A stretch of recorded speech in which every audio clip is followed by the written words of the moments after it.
Beginning his life in poverty, Adolf Hitler quickly went from political extremist to become one of the most powerful men of the 20th century. Hi, I'm Rebecca Brayton and welcome to WatchMojo.com, and today we'll be exploring how this infamous man became one of the most powerful men in Germany.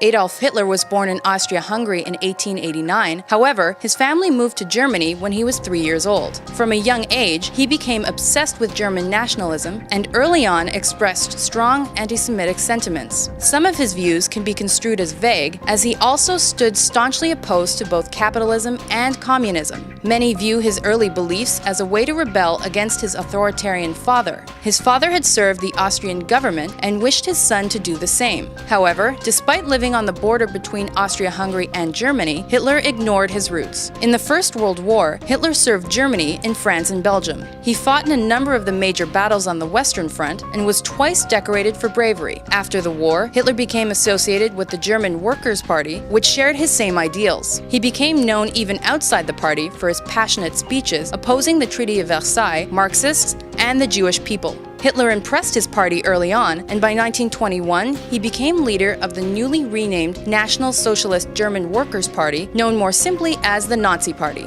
Hitler's powerful speeches attracted attention, and he was welcomed into Germany's influential circles and viewed as a feasible solution to problems with the current government. On November 8, 1923, Hitler attempted a coup, which is now known as the Beer Hall Putsch. Hitler and a large group of his party's paramilitary soldiers stormed into a beer hall in Munich filled with 3,000 people. Hitler claimed a national revolution had broken out and the government had been toppled. However, the night was filled with confusion, and by the next morning, Hitler and those involved with the uprising realized it was going nowhere. Hitler was soon after captured and charged with high treason. Hitler's trial and imprisonment gave the Nazis national attention. His defense speech was filled with nationalistic sentiments, and his popularity soared as he entered prison.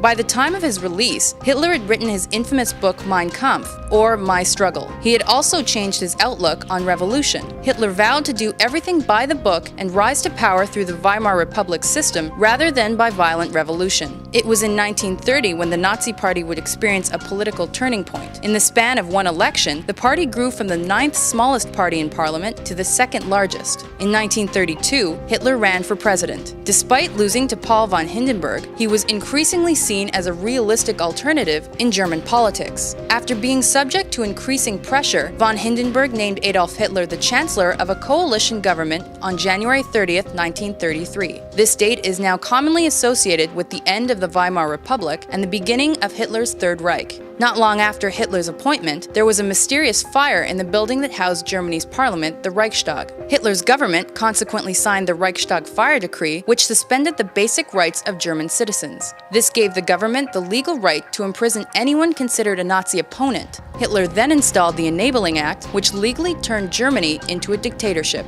Hitler subsequently made the Nazi Party the only legal party in Germany by banning opposing parties or forcing them to dissolve completely. After the death of President von Hindenburg in August of 1933, Hitler was handed the presidency by his cabinet. In less than a year, Adolf Hitler had secured supreme political power in Germany.